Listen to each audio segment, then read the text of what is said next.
Our study Echoes from Exodus, part 2, is following up to the introduction that we had last week. And then we're going to take a look tonight at chapters 1 and 2, and we're going to highlight a few things out of those two chapters. So if you have a Bible, that's where we will get to after a couple of slides here.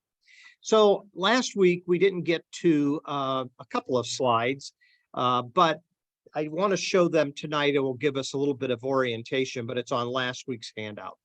So when we think about our introduction to our study tonight, one of the subjects that came up last week was the authorship of the book of Exodus. And that's not a real easy answer. We talked a little bit about the fact that parts of it probably came from oral tradition, and parts of it probably came through Moses.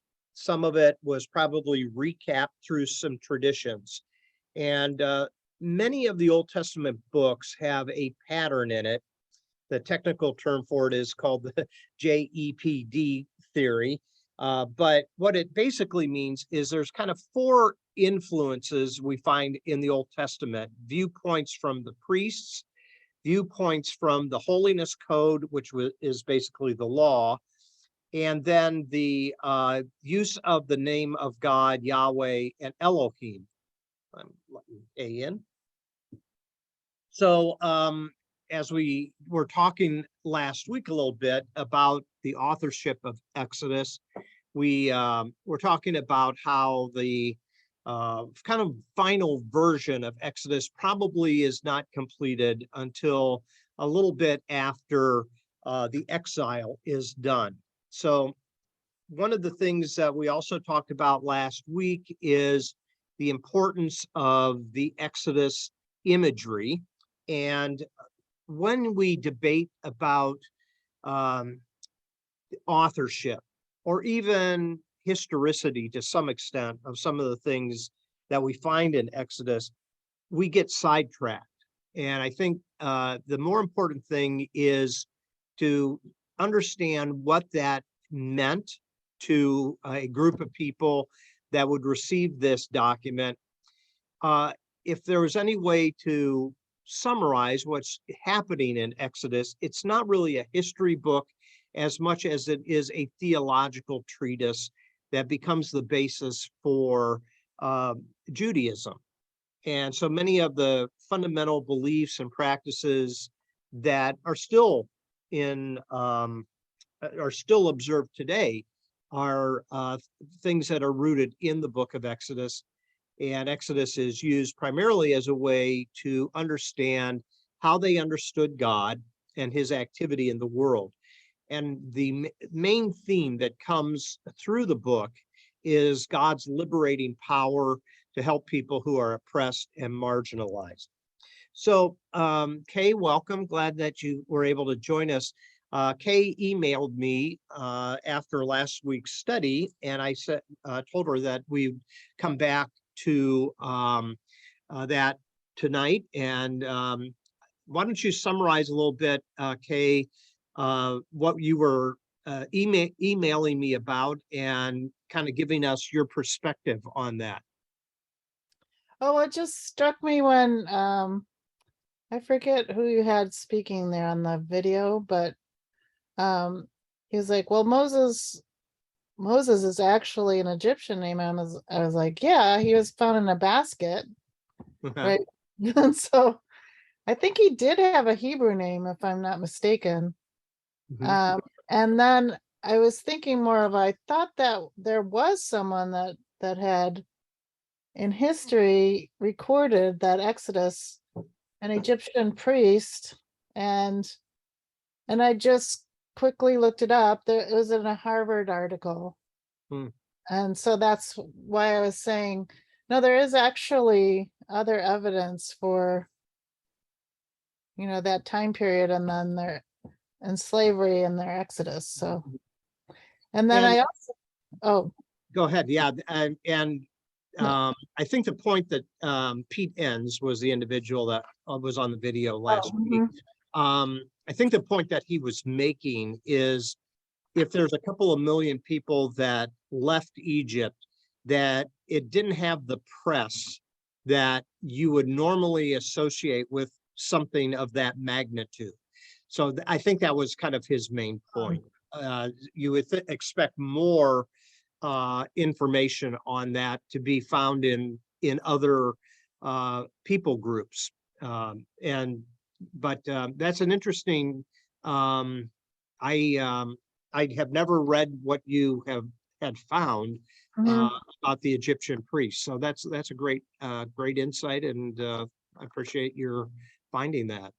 Yeah, sure. I always like to know about other writings that support Sure. it. Helps me, yeah. Yeah, very So good. Okay. Anything else that you wanted to talk about? Not just Kay, but anybody before we move ahead? Okay, so one of the things I showed you last week, just by way of a reminder, is that the Exodus motif finds its way in the scriptures in a variety of different ways, through direct quotes, subtle citations, different allusions, and echoes or reminiscing of it. So when you go into the Bible, you're going to run across, I'll come back to the map in a second. If you have a Bible, go to, and I'm not going to turn to all of these here, go to Psalm 77 just for a second, okay? Psalm 77. You have a lot of these type of mentions of Exodus in the rest of the Bible, and it's echoed throughout both the Old and the New Testament. So if you come down to verse 11 of chapter 77 of the Psalter, you'll notice it's talking about and remembering this period of time. It says here, beginning in verse 11, I will remember the deeds of the Lord. Yes, I will remember your miracles of long ago. I will consider all your works and meditate on your mighty deeds. Your ways, God, are holy. What God is as great as our God? You are the God who performs miracles. You display your power among the peoples. With your mighty arm, you redeemed your people, the descendants of Jacob and Joseph. The waters saw you, God. The waters saw you and writhed. The very depths were convulsed. The clouds poured down water. The heavens resounded with thunder. Your arrows flashed back and forth. Your thunder was heard in the whirlwind. Your lightning lit up the world. The earth trembled and quaked. Your path led through the sea, your way through the mighty waters. Though your footprints were not seen, you led your people like a flock by the hand of Moses and Aaron. So it's definitely touching upon some elements of Genesis, but the focus of it is on the Exodus and the leaders that led this Exodus. You can see in the last verse, Moses and Aaron. You have a lot of references like that. And because of that, Yahweh is worthy of worship. That's the way the Psalter will usually use these references to the Exodus, that he is the mighty God, he is the worthy God. So, you can look up Psalm 78, which is the next one. You'll see some references there. Psalm 107, Psalm 114. There's a lot of those. But the main thing that it's trying to emphasize is there's no other God like the God of the Israelites. And he alone is worthy of worship because he was the one that rescued Israel from Egypt. Another big idea is when God saves, he also recreates, that he starts over. And this will echo some of the book of Genesis as well, when he brings order out of chaos, and then he starts over again after the flood. And then through the Exodus, Israel becomes a new creation. And all of this is to subdue evil and to subdue chaos. Now, there's a big theme in the book of Exodus that this God, Yahweh, that shows himself to Moses, is the God of the mountain. And we'll see that Moses will make his way to Mount Sinai, where he receives the commandments that will govern the Israelite community. And this is the law, that giving of the law is kind of a key moment in their history. It's what helps form them, and it's what helps guide them. However, they tend to be rebels against what God has done for them, and especially against Moses and his leadership. Moses had a hard time. We often call Jeremiah the weeping prophet. Moses also had a lot of tears because his people pushed back against him quite often. So those are kind of the big ideas. But if you look at the map here, you'll see that basically this book covers the area of Egypt, and alongside the Mediterranean Sea, as you go up alongside the sea, you enter into the land of Canaan, and that will eventually be the promised land that they arrive and set up Jerusalem as their capital. What's fascinating, though, here is scholars try to figure out where Mount Sinai is, and most scholars think that it's right here down in this little valley between Midian and Egypt. And you can see the Red Sea goes pretty far north, but it also goes down all the way to where Mount Sinai is. I have never had the opportunity to go to the Holy Land, but I do know that some tours will take their tour group to Mount Sinai and show that area that they believe Moses received the law. So if you look at Exodus, it's really easy to break down. Part 1, Israel's in Egypt. Part 2, they're at Mount Sinai. So geographically, it's not a hard book at all. When we look at the first part, there's a prelude in chapters 1 through 6. We're going to take a look at chapters 1 and 2 in a moment. Then the plagues, and then the departure. And then after they get to Mount Sinai, they will stay there and receive, will be given the law and also the instructions to build the tabernacle. So look at this, chapters 25 through 40 is like a set of blueprints for the building of the tabernacle. All of the materials, what it's to look like, who's allowed to enter the tabernacle, who's allowed to offer up sacrifices, and how that particular place of worship is a mobile unit that will follow them through the wilderness as they set it up and tear it down as they move along. And so that's basically the book of Exodus when you look at it through a simplified kind of sky view looking down on it. Once you get into the text, though, there's a lot of fascinating things. And that's what I want to do. If you're ready to get into chapters 1 and 2, the way we're going to get into that is take a look at the Bible Project video, which is only 5 minutes, that will touch upon the book of Exodus. Let's watch that together. I'll get it. Let's talk about the book of Exodus. Now, you're probably familiar with this book because of the epic story of Moses leading Israel out of slavery from Egypt. Yeah, but that's just the first half of the book. The second half has Moses giving the 10 Commandments to Israel, along with these blueprints for making a sacred tent. Now, right here in the middle is the story that connects these two halves together, and it all takes place at the foot of a famous mountain. Okay, so let's start back at the beginning. So the first thing we have to remember is we're continuing the story from Genesis. Yeah, in Genesis, God promised Abraham that through his family, all the nations of the earth will be blessed. And Genesis ends with Abraham's family down in Egypt. When Exodus begins, 400 years have passed, the family grows and becomes the people group now called Israel. But there's this huge problem because the Israelites are enslaved to this king of the Egyptians, a guy called Pharaoh. This guy is really bad news. Yeah, he's horrible. He disregards their humanity, he brutally enslaves them, and he even orders that all of the Israelites' sons should be killed by throwing them into the Nile River. He wants to wipe these people out. He's the worst character in the Bible so far. Here's where we meet an Israelite woman who wants to save her son. And so she does throw him in the river, but safely in this little reed basket. And Pharaoh's daughter finds this baby and takes him as her own. And this is the boy who grows up to become Moses, the man who will rescue Israel from slavery. So Moses grows up, and one day, much later in his life, he has this crazy encounter with God where he comes across a bush that's on fire, but it isn't actually burning up. And God speaks from the bush, and he appoints Moses as the man he will use to deliver Israel.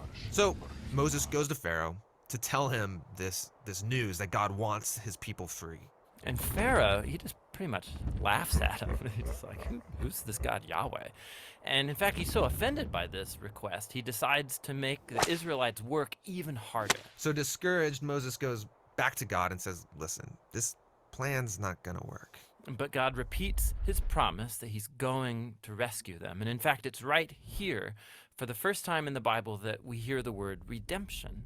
It literally just means to purchase a slave's freedom. But God here uses this word to describe what he's going to do for enslaved Israel. And God knows Pharaoh is going to resist, so he sends 10 different plagues, one after another, like turning water into blood, sending all sorts of pests and disease. These plagues are really severe. They are severe, but we need to understand that the story is presenting these as acts of divine justice against one of the worst oppressors in the story of the Bible. And they're all aimed at the purpose of rescuing these enslaved people and defeating the gods of Egypt. This all comes to a climax at the 10th plague, where God's going to kill the firstborn sons across all Egypt. Every house. It's pretty rough. It is, but it's also God's response for how Pharaoh killed the Israelite sons. Now, as you turn the page, you suddenly get 2 long chapters of detailed instructions for what's essentially throwing a dinner party with a recipe for a lamb. Yeah, but this lamb is super important. God tells the Israelites to pick it out and to prepare it to be eaten. And they're supposed to take its blood and then paint it all over the doorframe of their house. And anyone who is in that house will be spared from this final plague. And so this meal, which is called Passover, it commemorates this key moment in the story where God brings his justice on human evil, but also shows mercy by providing this substitute. This final plague makes Pharaoh angry, and he demands that Israel gets out of Egypt, which is great. But suddenly, as they leave, Pharaoh changes his mind. He has a change of heart. But on top of that, we're also told that God hardens Pharaoh's heart. Why would God do that? Well, what we need to remember is that over and over in this story, Pharaoh has already chosen to harden his own heart. And so at this point, Pharaoh, he's not just evil, he's become monstrously evil. Even his own advisors think that he has gone way too far. And so how is God supposed to deal with such an extreme form of evil? And what we see in this story is that God uses his power to lure evil into its own destruction. Pharaoh and his army are destroyed in the Red Sea as Israel passes into freedom. And after this, we find the very first song of worship in the Bible, as the people praise God for redeeming them. And it's in this story that the word salvation is also used for the first time, which means simply to be rescued from danger. Now that they're saved, you would think that everything should be great. But the story quickly turns. The Israelites start wandering in the desert. They're tired, hungry, lost. And you start to wonder, what's God doing? What were they saved for? And we learn the answer to that question in the very next story, which ties the 2 parts of this whole book together.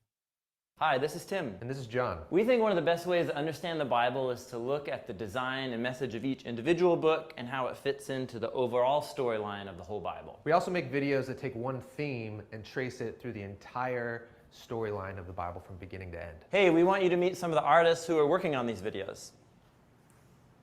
We're a nonprofit and we'd love your help. We're always making a new video. You could go to jointhebibleproject.com and give a few bucks, or become a monthly member and help us finish the entire project. You can download high-resolution versions of these videos or other study guides that go with them, all for free at jointhebibleproject.com.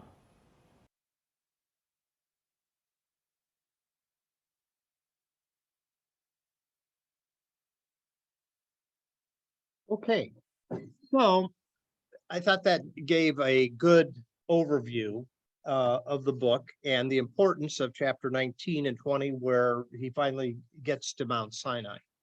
But before we get there, what we want to do is take a look at the first couple of chapters, some fascinating things as we get started in the book. As was mentioned in the video, the book is looking back to the story of Joseph. And you'll remember that a famine took Joseph's family to Egypt so they could survive. Joseph has been elevated to a place, a right-hand man of Pharaoh, and he is able to save his family. And in many ways, that will tell us how the family of Joseph gets to Egypt. And in chapter 1, verses 1 through 7, you'll notice that it ties these two books together. Look at verse 1. It says, "These are the names of the sons of Israel who went to Egypt with Jacob, each with his family." And then the tribes are named. And then verse 6 tells us, "Now Joseph and all his brothers and all that generation died, but the Israelites were exceedingly fruitful. They multiplied greatly, increased in numbers, and became so numerous that the land was filled with them." So it tells us how this nomadic people multiply in Egypt. It's almost like a womb for them to be able to survive the hardships of the desert. And what we find is Joseph is elevated to help them begin a new nation. But as was mentioned in the video, this is not a standalone story. It's tied back to the Abrahamic covenant in the book of Genesis.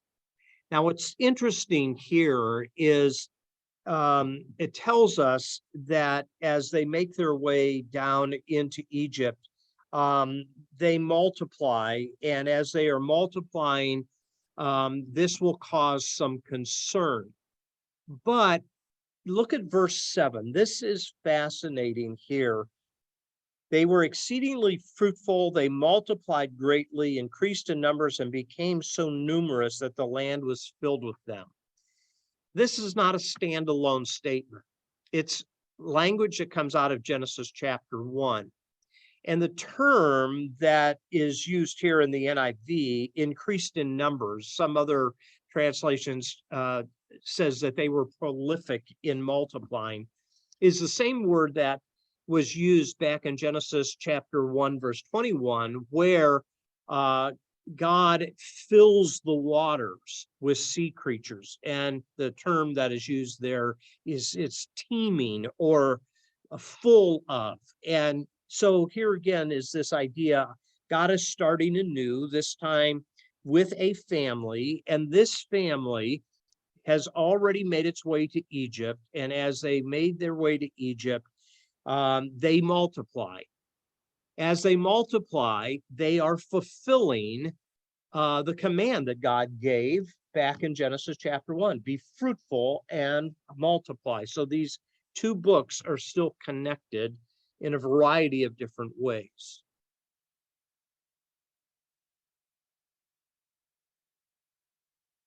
Okay, so next paragraph, verse 8. "Then a new king, to whom Joseph meant nothing, came to power in Egypt. Look, he said to his people, the Israelites have become far too numerous for us. Come, we must deal shrewdly with them, or they will become even more numerous. And if war breaks out, we'll join our enemies, fight against us, and leave the country." So from Pharaoh's point of view, this teeming or multiplication of the Israelites is a threat because they are potentially going to join with Egypt's enemies. And if they do so, then Egypt will be vulnerable.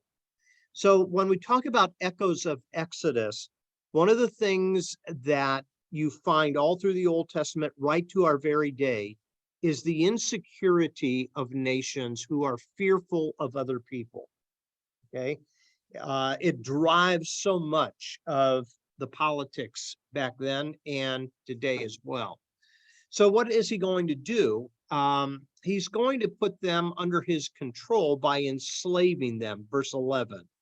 So they put slave masters over them to oppress them with forced labor, and they built Pithom and Ramses as store cities for Pharaoh. So up to this point, it's interesting. It seems as though the Israelites are flourishing as people that are a part of the Egyptian community. They have jobs, they're getting married, they're having kids. They're not slaves yet until this new Pharaoh comes to the throne. He, in his fear, decides to enslave them, but they continued to multiply. Verse 12. But the more they were oppressed, the more they multiplied and spread. So the Egyptians came to dread the Israelites and worked them ruthlessly. So conditions get even worse. So the writer here is talking about how these individuals are thriving, and yet there is one that is threatened by that. And what they're going to do is they're going to be the bricklayers for many of the building projects. Take a look at verse 14. They made their lives bitter with harsh labor and brick and mortar, with all kinds of work in the fields, and all their harsh labor, the Egyptians worked them ruthlessly. It could be that the writer also has another episode in mind that drives home just how bad Pharaoh's goals are. When Pharaoh says, "Come, let us deal with them," it reminds us of the Tower of Babel. And what we find is the builders, "Come, let us build a city. Come, let us enslave them." So it's always about self-protection and about being secure and having a great name, that type of thing. So in both accounts, whether it's the Tower of Babel or here in Genesis 1, we find that one group is against God. In the case of the builders of the Tower of Babel, God will disperse them. In this case here, it will take more time for them to be freed from this harshness of the Pharaoh. So the writer's beginning to set up something that's going to take place during the plagues. And that is, there is a battle going on between Pharaoh and Yahweh. Now, we don't know it's Yahweh yet, because it's not until chapter 3 that his name is revealed to Moses. But what we find at this point here is that we see that these individuals are going to cry out to God because their labor is getting harsher and harsher by Pharaoh and his empire. Now, at the end of chapter 1, what's fascinating is who the deliverers are. So if you look at verse 15, it says, the king of Egypt said to the Hebrew midwives, those helping to deliver Hebrew babies, whose name were Shiphrah and Puah, when you are helping the Hebrew women during childbirth on the delivery stool, if you see that the baby is a boy, kill him. But if it is a girl, let her live.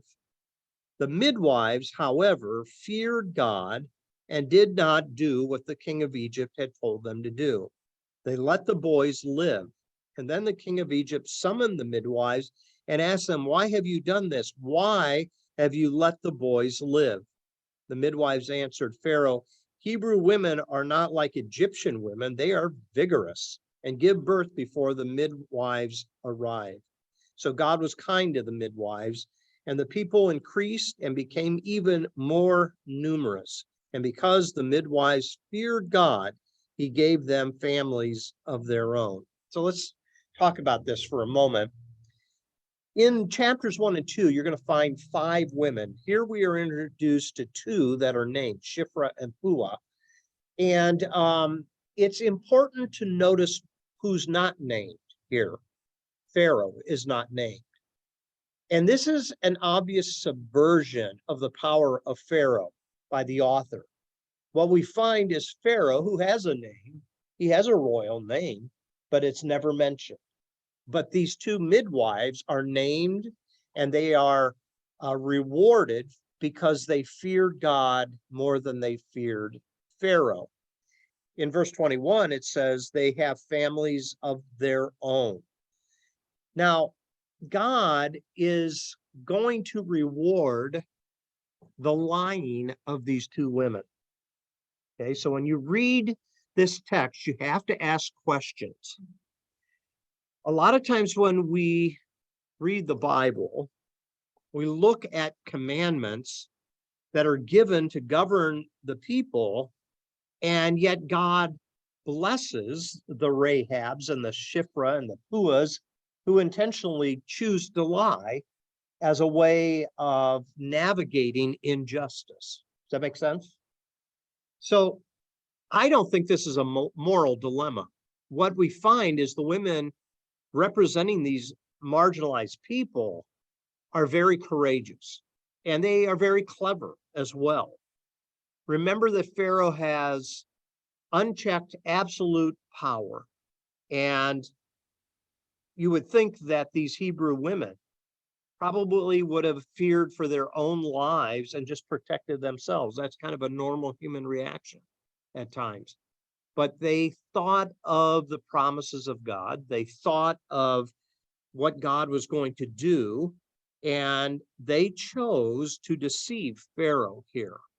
What we're going to find is in the echoes of Exodus that often people that are under the thumb of ruthless evil will often have to be clever and crafty to secure justice, to outmaneuver the injustice of people.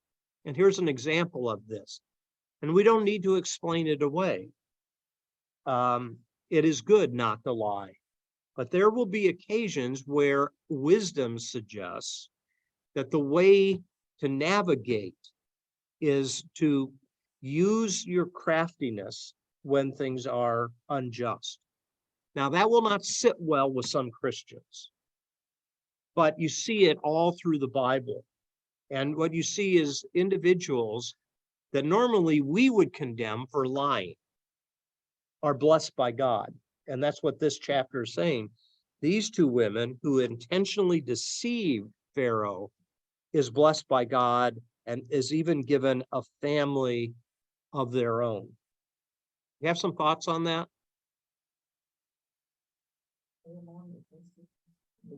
Fibbing, that's right. So what Esty said, I know you couldn't hear, is my mom will often call those little white lies fibbing rather than lies. It's just a way of, I guess, kind of softening the thing. But, in this situation here, it seems as though they will not get out from under this situation without using the wisdom that they used. And you'll notice right here, it says that when they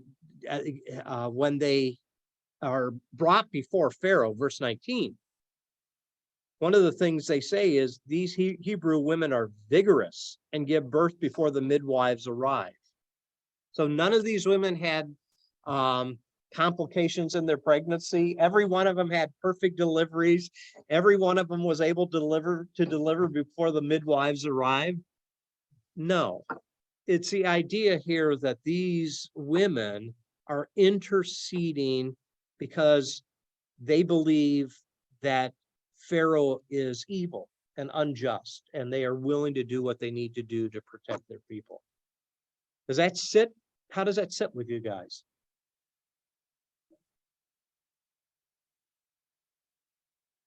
No comment?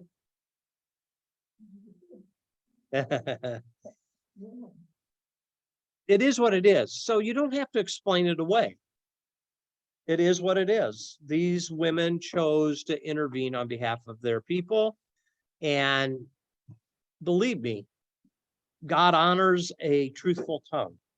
But there will be times when you have to navigate around extreme injustice and evil for the sake of the better goal, in this case of saving these kids.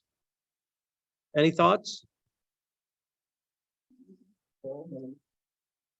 No, that's but why he will, in verse 22, he'll give another command. So Esty said, do you think that Pharaoh believed these women?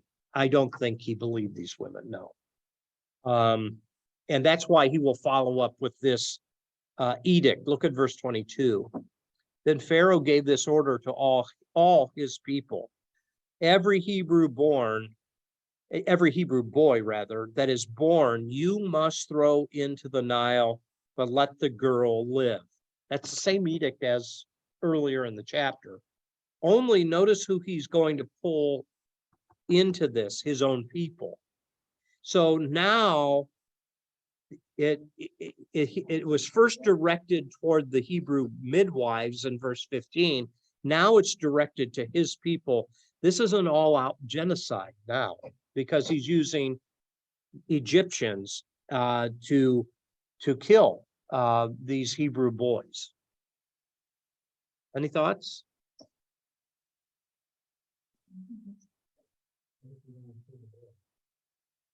Because so Mark asked, why did he want to kill the boys? I think the most logical answer is the boys grow up to be warriors. Yeah.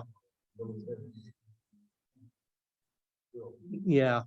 So Mark just said that you would think he'd want these boys for the sake of labor, but this takes us back again earlier into the chapter. His greatest fear is that they would align themselves with Egyptians' enemies and become part of their army, basically. So that's they're going to go fight for Egypt's enemies, right? Yeah.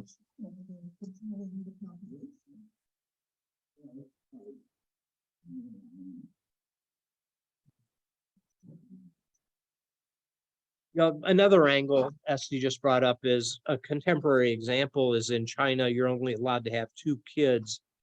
So that's a way of controlling the population. So that could play in here, but I think the primary reason here is because of the fear of their potential power as soldiers for their enemies. Other thoughts?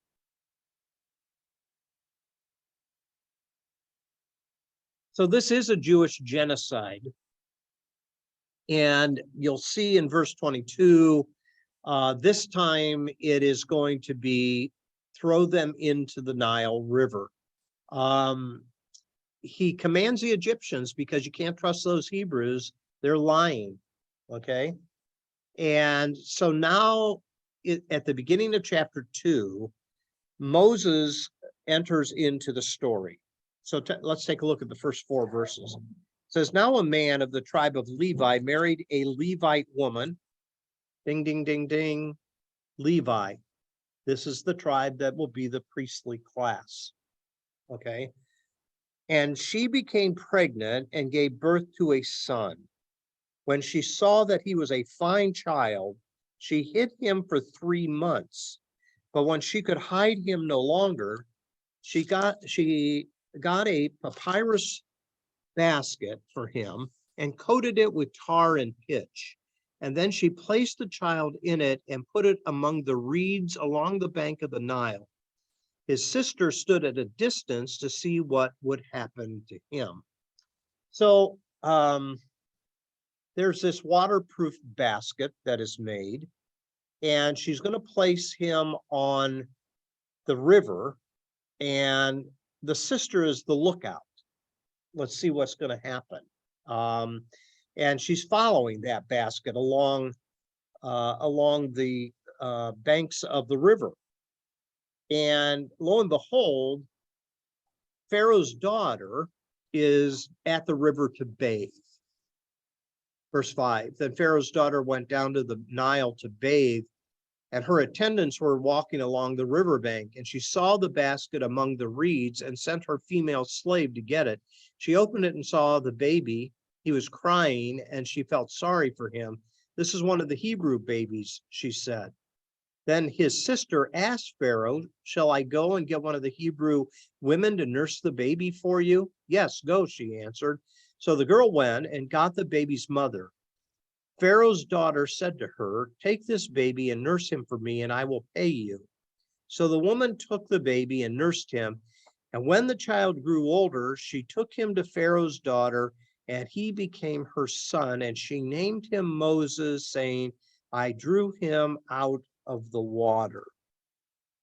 So Pharaoh's daughter, through a Hebrew woman, is going to keep this baby safe and will eventually adopt this baby right under her father's nose, right under Pharaoh's nose. And what's interesting is Moses' sister cleverly intervenes and suggests that the Hebrew women nurse this baby rather than her wanting this baby to be killed. So she's even in defiance against her father, Pharaoh's daughter is. And the text suggests that Moses is the only one that survives this watery death. There's no other mention of any other Hebrew babies that survived this genocide. What's interesting is he's on the water. He's safe on the water. He's in a waterproof basket. And this will provide a context for why the Egyptians will drown in the Red Sea later in chapters 14 and 15. Remember, in the giving of the law, there is a provision, a tooth for a tooth, an eye for an eye. Okay, so this is kind of a tit for tat justice upon the Egyptians for what they did to the Egyptian baby boys. So it's fascinating that even here there is reminiscence of the law, even though the law hasn't been given yet. There is this idea that because of this genocide, later the Egyptians will meet the same fate that these baby boys did. Okay, these baby boys more than likely drowned. Not all of them were in waterproof baskets. Most of them drowned. If they did not drown, then probably some of them were killed if they were taken to shore by Egyptians, because that was the command of Pharaoh. Thoughts there?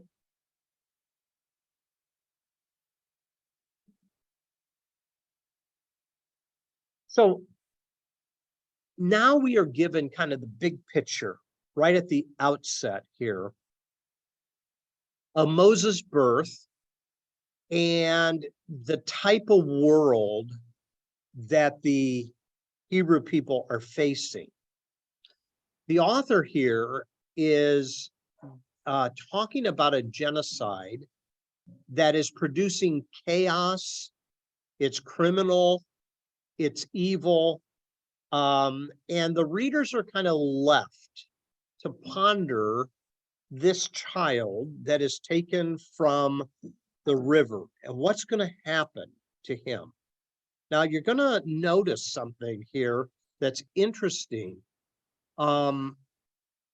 It jumps then from verse 10 to verse 11. All of a sudden Moses is grown up. We're not told anything about his childhood in the palace. So the reader is kind of left to use their imagination a little bit.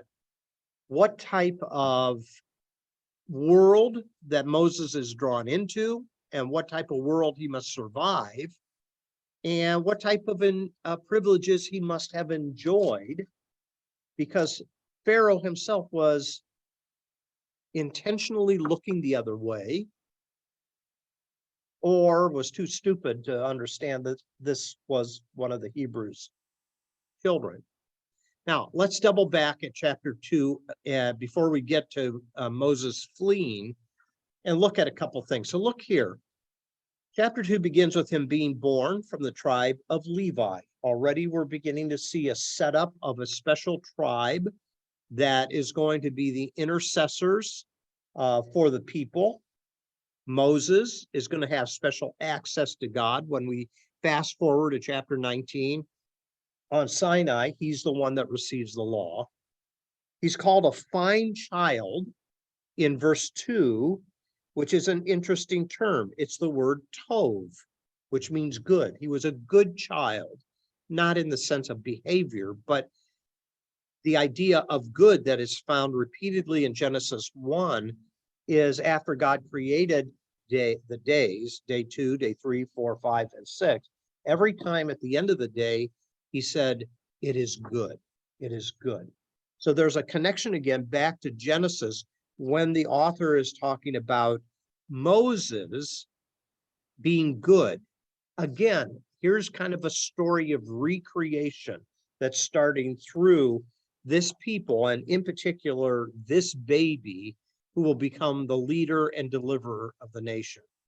So it's not a random description of Moses' looks. Okay, this is very intentional. It's not like, okay, oh, so-and-so had a baby. What's the baby look like? Mom or dad? The baby have blonde hair, brown hair, black hair, blue eyes, brown eyes. That's not what this is about. This is setting us up for what Moses is going to do for the nation. Verse 3, another allusion to Genesis. He's placed in a basket. There's the Hebrew word you can see on the screen, tevah. It's the same word for ark in the story of Noah in the book of Genesis. This is the only time that word is mentioned in the whole Old Testament, here and Noah's Ark. It's a very specific word that's being chosen to connect the two. Moses himself had his own ark that God delivered him through the chaotic waters of the Nile River. Moses is kept safe, just like Noah was kept safe. And the readers would understand this association by word choice. So God is going to save his people, and Moses is a prelude to that. And through a replay or an echo of the flood, there's a connection between Moses and Noah. Now, how is that possible? Again, if these are written later rather than earlier, the editors are specifically choosing word choices to bring back reminiscence and echoes in other parts of the law or Torah. That makes sense? Brilliant writing, really. Go ahead. Pharaoh gave the order that the boys thrown into the Nile. For how long did that? It wasn't just 1 minute in time. It had to be a span of years. How many years did that before he's? Oh no, that's okay now. Good point. So, what Esty just said is, when Pharaoh gave the order to kill these Hebrew boys, how long was that edict? It had to be a fairly lengthy period of time. It's not like all the boys that were born at this point in time are to be killed, because 6 months later, 10 months later, more boys could be born that would be the same threat as the ones that are being killed. So maybe, just maybe, even though we're not told this by the author, it is a lengthy period of time. Now, when you think about Jesus, Jesus has to survive a genocide. Remember, Herod wants to kill all the baby boys. Where does he flee? To Egypt with Mary and Joseph. And then after Herod dies, they come back. That's period of time. With the babies. Until he died. Although I'm not this. That could very well be that this edict was in place as long as this Pharaoh was alive. When he died, that edict might have been lifted. That makes sense? Okay. Questions or comments? Yeah, there's a good parallel between the situation with Jesus and Moses here. So, Kay started out for us at the beginning of our study tonight about Moses' name. So let's talk about that for a second. She gave him the name Moses. So this word from which the name Moses, Moshe, is related to the Hebrew word mashah, which means to draw out. Now, this raises a pretty interesting historical question. Is this a name that is given to Moses later by the Hebrew people? And here's why I'm asking this. When you think about it, if Pharaoh's daughter gave her endangered child a name that says to draw out of the water, she is basically pretty much putting his life in jeopardy just by the name that she gives to him. So scholars have often thought that this is a Hebrew name that is reflected in the text later. Probably Pharaoh's daughter gave Moses an Egyptian name. That's the way she could continue to hide Moses from her father. If she was to name him, I drew him out of the water, it's like laying your hand down in poker, saying, okay, he can read all the cards. He knows this is a Hebrew baby. But it says Moses. Yeah, well, that could be a later editor that is putting the name in her mouth, okay? Because again, there's this association between Moses and Noah. Noah is drawn out of the water through the ark and is saved, and he becomes the beginning of a new world and a new people, and that's what Moses is too. So I don't know if you heard what Esty said, but she said, but Pharaoh's daughter gave him the name Moses. I drew him out of the water. The editor might be putting that name in Pharaoh's daughter's mouth because he's intentionally drawing parallels to Noah. Okay. Again, when you begin to notice some of these things in the text, you ask the question, why? Why would she name, if she really didn't name him Moses, why on earth would she do that? Because she's going to endanger that child just by the name that she gives him. Yeah, that's right. Yeah. So you'll notice at the bottom of the slide, biblical scholars typically refer to this sort of name giving as folk etymology. In other words, Hebrews 2:10 is not a literal account of the origin of Moses' name, but became symbolic later. And Moses put the name, the editors put the name of Moses into the mouth of Pharaoh as a way for it to be significant to their story and to their origin. I know we would rather the Bible be straightforward history, but you might as well learn this now. There is no such thing as straightforward history. I don't care what history you're talking about. It's always written from a point of view. So whoever wrote the American history that you learn in school wrote it from a point of view. And as they wrote it from a point of view, what are they trying to accomplish by that? If you read Native Americans' story of the origins of the country, it would be completely different. Okay, so that's just the way history goes. And it's also important to keep that in mind whenever you hear something being presented as history, that there always is a point of view. That's true with the news. That's why you can take the same event and turn on Fox News or CNN and MSNBC, and they will all have their own take on how they're presenting that same event. Okay? That makes sense to everybody?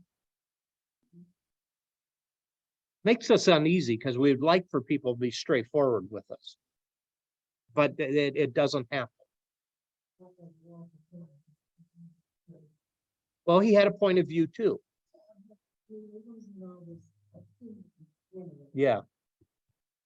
You know, when people say, I just read the Bible. I just believe the Bible. Well, that's great. But just remember that when you open to read the Bible, you are already interpreting it by your reading it. You can't get away from that. So in order to understand it, you're already engaging with it through some type of interpretation, whether it's something you've heard before or things that have shaped the way you look at a particular story. It's nothing to get upset about. It's just when people say the Bible says, that's not the best way to verbalize it, because the Bible doesn't say anything without interpretation.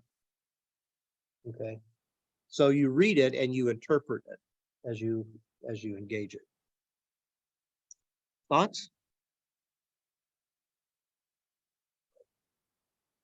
Now, what's interesting here is, I'm going to minimize this just for a second so those here can see the full slide.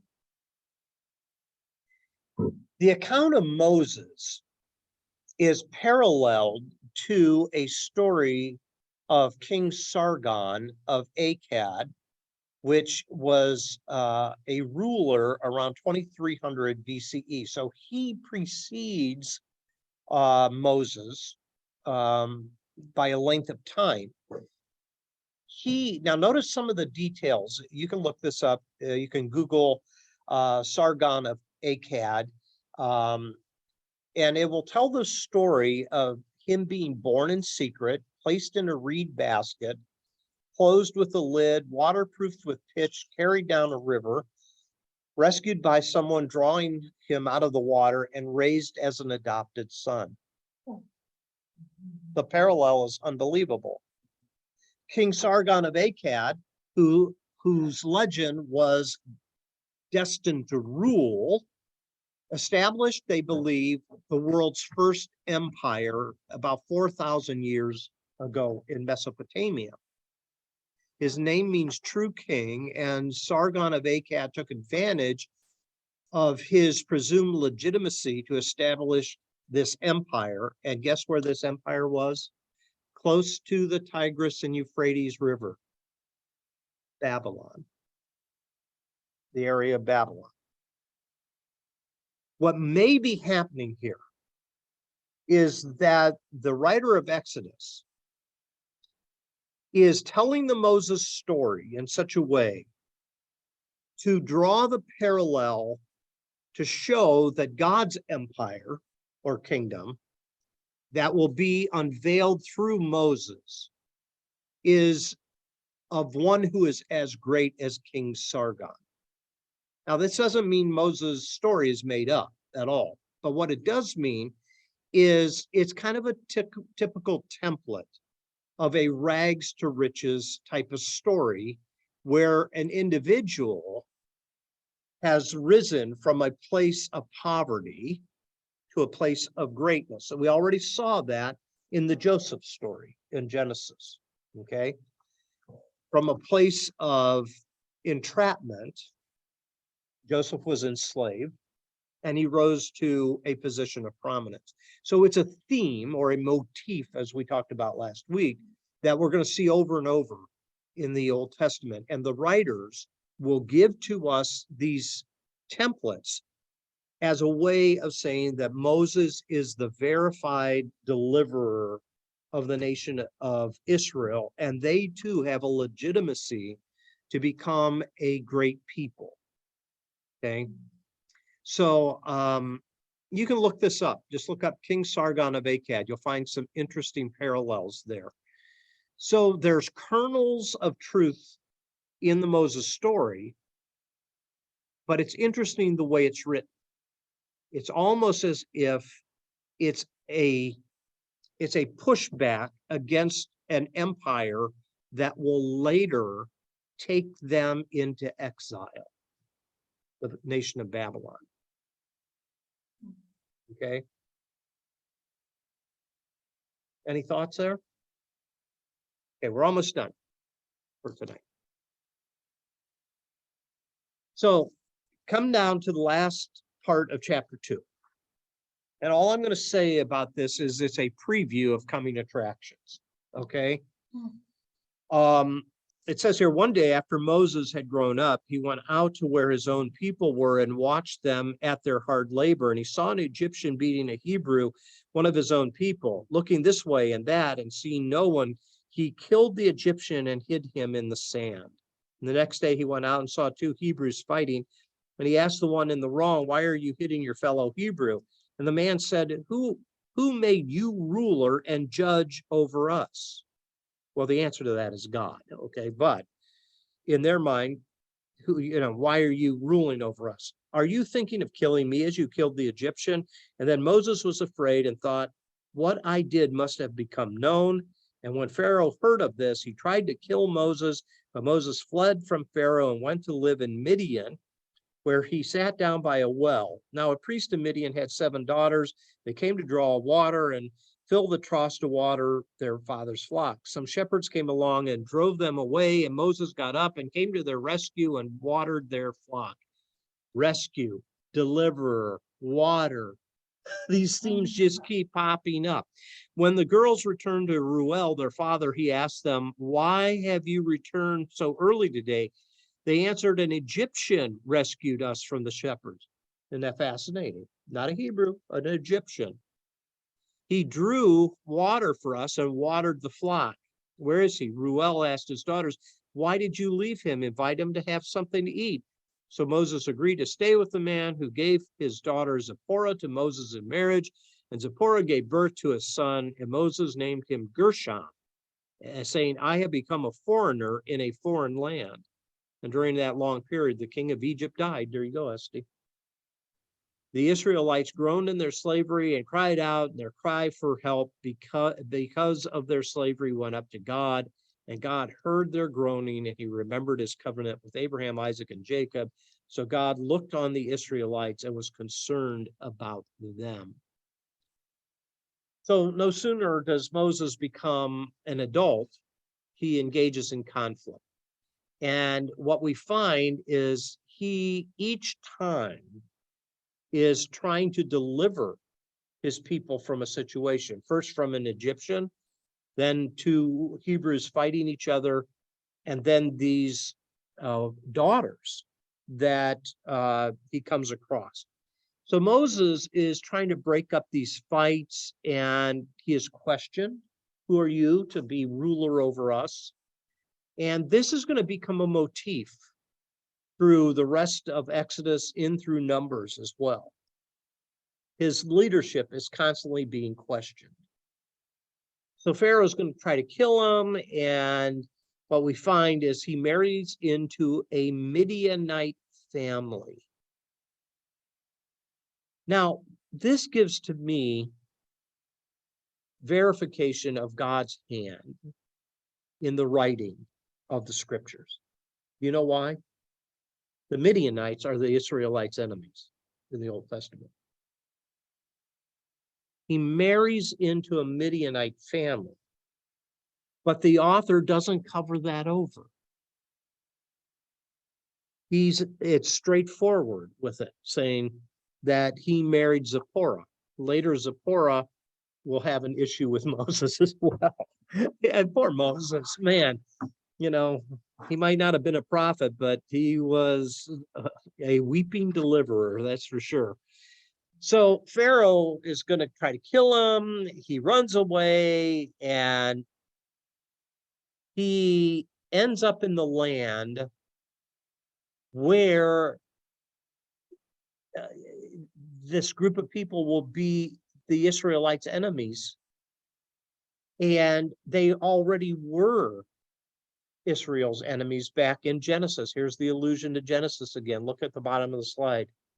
When Israel moved, Jacob and his family moved to Egypt, the way Joseph gets to Egypt is he was sold into Egyptian slavery by Midianites that bought him from his brothers. All kinds of connections are being made with Genesis here. So at the end of chapter 2, a cry goes out, and that's the setup now for Moses becoming the deliverer that will lead them out of Egypt. So what we find in this story is God hates the fact that they have been enslaved and that they are being abused. Now, what's interesting is in the giving of the law later, there's regulations about slaves that the Israelites will own, which is kind of interesting. Is God not concerned about those slaves? But he is concerned about the Israelites being enslaved. So let's hold that in tension for a little while, because the book keeps going back to the Abrahamic covenant. God made this promise to Abraham, Isaac, and Jacob, and that's why God's concern is about their plight. God's being stirred to action at this point. Some thoughts? Anybody have any thoughts you want to mention?